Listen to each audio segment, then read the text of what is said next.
नमस्कार दोस्तों, स्वागत है आपका विद्युत पाठशाला में, जहां आपको मिलता है जेई और आईटीआई लेवल इलेक्ट्रिकल थ्योरी और एमसीक्यूज बिल्कुल सिंपल और एग्जाम ओरिएंटेड तरीके से। वीडियो पसंद आए तो लाइक करें और चैनल को सब्सक्राइब करना ना भूलें। चलिए आज एक बहुत ही जरूरी विषय पर बात करते हैं। एक ऐसा विषय जो हर टेक्निकल फील्ड की नींव है, ऑक्यूपेशनल सेफ्टी एंड हेल्थ। इसे हम व्यावसायिक सुरक्षा और स्वास्थ्य भी कहते हैं। देखिए, आप किसी भी इंडस्ट्री में काम करने जाएं, सेफ्टी रूल्स को समझना और उन्हें फॉलो करना ये सबसे पहली और सबसे जरूरी चीज है। तो आइए इसे और गहराई से समझते हैं। तो आज की इस चर्चा में हम कौन कौन से मुख्य बिंदु कवर करेंगे। सबसे पहले हम देखेंगे सेफ्टी साइंस को। ये सेफ्टी की अपनी एक भाषा होती है। फिर हम बात करेंगे बिजली के खतरों की। इसके बाद हम फर्स्ट एड की कुछ लाइफ सेविंग टेक्निक सीखेंगे। फिर जानेंगे फायर सेफ्टी एंड कंट्रोल के बारे में, और आखिर में हम 5S सिस्टम को समझेंगे, जो किसी भी वर्कप्लेस को सुरक्षित और बेहतर बनाने में मदद करता है। तो चलिए शुरू करते हैं अपने पहले सेक्शन से, जो है सेफ्टी साइंस। आप सब ने अपने वर्कशॉप या फैक्ट्री में अलग अलग तरह के साइंस तो जरूर देखे होंगे। असल में ये सेफ्टी की एक यूनिवर्सल लैंग्वेज है। मतलब ये बिना कुछ कहे ही हमें खतरों और नियमों के बारे में सब कुछ बता देते हैं। इनको मुख्य रूप से 4 कैटेगरीज में बांटा जाता है। सबसे पहले बात करते हैं मैंडेटरी साइंस की। जैसा कि नाम से ही पता चल रहा है, ये बताते हैं कि क्या करना अनिवार्य है। इनकी पहचान क्या है? ये नीले रंग के गोल साइंस होते हैं, जैसे कि हेलमेट पहनना या सेफ्टी ग्लव्स का इस्तेमाल करना। अब इनके ठीक ऑपोजिट होते हैं प्रोहिबिशन साइंस, यानी निषेधात्मक चिन्ह। ये हमें बताते हैं कि क्या काम बिल्कुल नहीं करना है। इनकी पहचान है लाल बॉर्डर वाला गोल साइन, जिसके ऊपर एक क्रॉस बार बना होता है। इसका सबसे कॉमन एग्जाम्पल है नो स्मोकिंग का साइन। अब जो तीसरी तरह के साइंस हैं, वो है वार्निंग साइंस या चेतावनी चिन्ह। ये पीले रंग के और ट्रायंगुलर शेप में होते हैं। इनका काम है हमें आने वाले खतरों से सावधान करना, जैसे कि रिस्क ऑफ इलेक्ट्रिक शॉक का साइन या फायर हैजर्ड का साइन। और आखिर में आते हैं इंफॉर्मेशनल साइंस। ये साइंस हरे रंग के होते हैं और इनका शेप स्क्वायर या रेक्टेंगुलर होता है। ये हमें ज़रूरी सेफ्टी इन्फॉर्मेशन देते हैं, जैसे कि फर्स्ट एड स्टेशन किधर है या इमरजेंसी एग्जिट का रास्ता कौन सा है। चलिए, अब हम बात करते हैं एक ऐसे खतरे की जो दिखाई तो नहीं देता, पर सबसे खतरनाक हो सकता है। और हाँ, इलेक्ट्रिकल ट्रेड के स्टूडेंट्स के लिए तो ये जानना बेहद ज़रूरी है। हम बात कर रहे हैं बिजली के खतरे की। आइए समझते हैं कि इलेक्ट्रिक करंट हमारे शरीर पर किस तरह असर डालता है। अब जरा इस टेबल पर ध्यान दीजिए। देखिए, 1 मिली एम्पियर का करंट, ये इतना कम है कि हमें महसूस भी नहीं होता। 5 से 15 मिली एम्पियर तक को एक सेफ लिमिट माना जाता है। लेकिन जैसे ही करंट 20 मिली एम्पियर तक पहुंचता है, ये एक दर्दनाक झटका, एक पेनफुल शॉक बन जाता है। 50 milli ampere per heart attack की संभावना बन जाती है। और अगर करंट 1 एम्पियर तक पहुंच गया, तो ये निश्चित मौत का कारण बन सकता है। ये आंकड़े हमें साफ साफ बताते हैं कि इस काम में लापरवाही की कोई जगह नहीं है। अब एक और बहुत ही खतरनाक कॉन्सेप्ट को समझते हैं, जिसे कहते हैं फ्रीजिंग करंट। ये 10 से 40 मिली एम्पियर के बीच का करंट लेवल है। इस लेवल पर क्या होता है? हमारी जो मसल्स हैं वो कॉन्ट्रैक्ट हो जाती हैं, मतलब सिकुड़ जाती हैं। अब सोचिए, अगर किसी ने गलती से लाइव वायर को छू लिया, तो इस करंट की वजह से उसका हाथ उसी तार पर जम जाएगा। वो चाहकर भी अपना हाथ हटा नहीं पाएगा। ये एक बहुत ही ज्यादा खतरनाक स्थिति है। अच्छा, इलेक्ट्रिक शॉक कितना गंभीर होगा, ये एक और चीज पर डिपेंड करता है, और वो है हमारी बॉडी का रेजिस्टेंस। देखिए, जब हमारी त्वचा सूखी होती है तो उसका रेजिस्टेंस बहुत ज्यादा होता है, करीब 100 किलो ओम से 600 किलो ओम तक।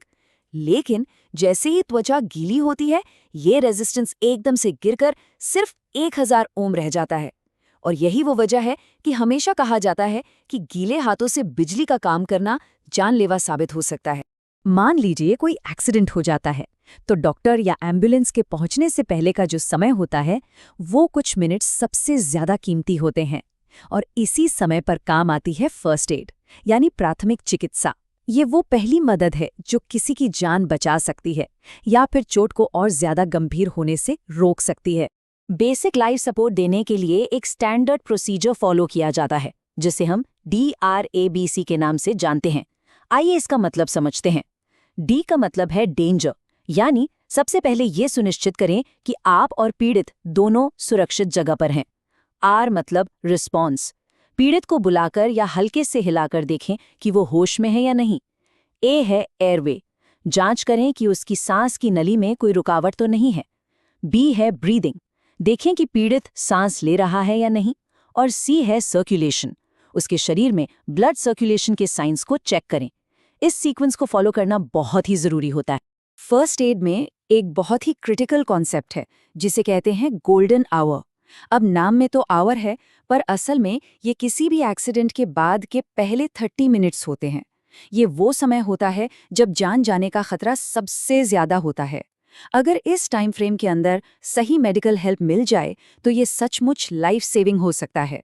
अगर कभी मोच या मसल स्ट्रेन जैसी चोट लग जाए तो उसके लिए फर्स्ट एड में RICE मेथड का इस्तेमाल होता है। R का मतलब है रेस्ट, यानी चोट वाली जगह को आराम देना। I का मतलब है आइसिंग, सूजन को कम करने के लिए उस जगह पर बर्फ लगाना। C है कंप्रेशन, यानी सपोर्ट के लिए वहां पट्टी बांधना। और E है एलिवेशन, मतलब चोट वाले हिस्से को दिल के लेवल से थोड़ा ऊपर उठाकर रखना। हमेशा एक बात याद रखिए, prevention is better than cure, मतलब इलाज से बेहतर बचाव है। और सेफ्टी में बचाव का सबसे अच्छा तरीका क्या है? सही पर्सनल प्रोटेक्टिव इक्विपमेंट यानी PPE का इस्तेमाल करना। सिर की सुरक्षा के लिए हेलमेट, पैरों के लिए सेफ्टी शूज, आंखों के लिए सेफ्टी गॉगल्स। ये सिर्फ कोई एक्सेसरीज नहीं है, ये आपकी लाइफलाइन है। चलिए अब अपने चौथे सेक्शन की तरफ बढ़ते हैं, फायर सेफ्टी एंड कंट्रोल। देखिए, आग एक ऐसा खतरा है जो किसी भी वर्कप्लेस को मिनटों में खत्म कर सकता है। इसलिए आग कितने तरह की होती हैं और उसे बुझाने के सही तरीके क्या हैं, ये जानना हम सबके लिए बहुत जरूरी है। आग को उसके फ्यूल के आधार पर अलग-अलग क्लासेस में बांटा गया है। जैसे क्लास ए की आग होती है लकड़ी, कागज जैसे सॉलिड मटेरियल्स में लगी आग। क्लास बी में आते हैं फ्लेमेबल लिक्विड्स जैसे पेट्रोल, डीजल। और जो हमारे लिए सबसे जरूरी है वो है क्लास सी, जिसमें इलेक्ट्रिकल फायर आती है। अब सबसे जरूरी बात जो याद रखनी है वो ये है कि हर क्लास की आग के लिए एक खास तरह का फायर एक्सटिंग्विशर होता है।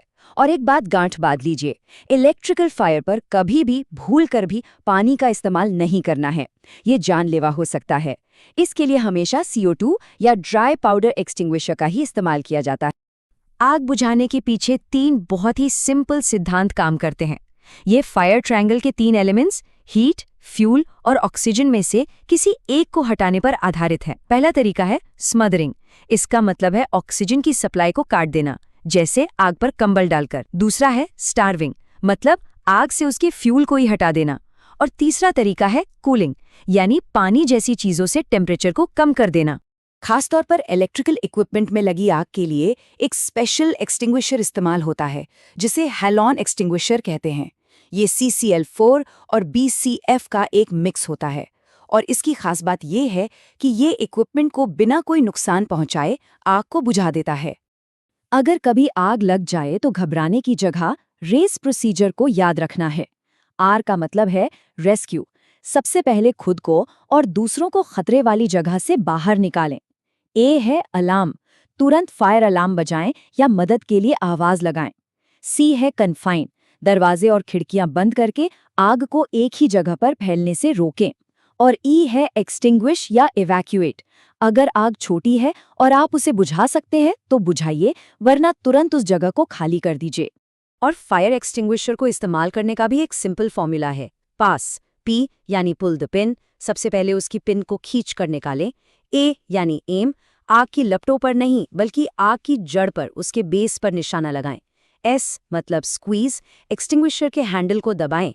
और दूसरा S है स्वीप, एक्सटिंग्विशर को साइड टू साइड यानी दाएं बाएं घुमाते हुए आग के बेस को पूरी तरह से कवर करें। और अब हम पहुंचते हैं अपने आखिरी और बहुत ही महत्वपूर्ण सेक्शन पर, 5S सिस्टम। ये एक जापानीज कॉन्सेप्ट है। कई लोग सोचते हैं कि ये सिर्फ साफ सफाई के बारे में है, पर ऐसा नहीं है। ये एक बहुत ही पावरफुल टूल है जो एक ऑर्गेनाइज्ड, एफिशिएंट और सबसे जरूरी एक सेफ वर्क कल्चर बनाने में मदद करता है। 5S में जैसा कि नाम से ही जाहिर है 5 स्टेप्स होते हैं। पहला है सेरी यानी सॉर्टिंग आउट, इसका मतलब है काम की और बेकार चीजों को अलग अलग करना। दूसरा है सेट ऑन यानी सिस्टमैटिक अरेंजमेंट, मतलब हर जरूरी चीज के लिए एक तय जगह बनाना ताकि वो आसानी से मिल सके। तीसरा है सेसो यानी शाइन, अपने वर्कप्लेस को हमेशा साफ सुथरा रखना। चौथा है सेकेत्सु यानी स्टैंडर्डाइजेशन, पहले 3 स्टेप्स को एक स्टैंडर्ड प्रैक्टिस बना देना। और पांचवा है शित्सुरे यानी सस्टेन, इस डिसिप्लिन को हमेशा बनाए रखना। 5S की तरह ही एक और फ्रेमवर्क है जो सेफ्टी कल्चर को बढ़ावा देता है, जिसे कहते हैं 5E कॉन्सेप्ट। इसमें क्या क्या आता है? एजुकेशन यानी लोगों को सेफ्टी के बारे में सिखाना, एनकरेजमेंट यानी अच्छे सेफ्टी प्रैक्टिसेस के लिए प्रोत्साहित करना, एनफोर्समेंट यानी नियमों को सख्ती से लागू करना, इंजीनियरिंग यानी सेफ वर्क एनवायरनमेंट डिजाइन करना, और एवोल्यूशन यानी सेफ्टी सिस्टम्स में लगातार सुधार करते रहना। तो आज हमने सेफ्टी से जुड़े कई जरूरी पहलुओं को समझा। अब आखिर में एक सवाल सबके लिए, 5S सिस्टम का कौन सा स्टेप आपके अपने वर्कस्पेस या स्टडी एरिया में सबसे जल्दी और सबसे बड़ा सुधार ला सकता है? इस पर जरूर सोचिएगा। और हमेशा याद रखिए, सेफ्टी सिर्फ एक नियम नहीं, एक आदत है, और ये हम सबकी जिम्मेदारी है। सुरक्षित रहिए और सीखते रहिए।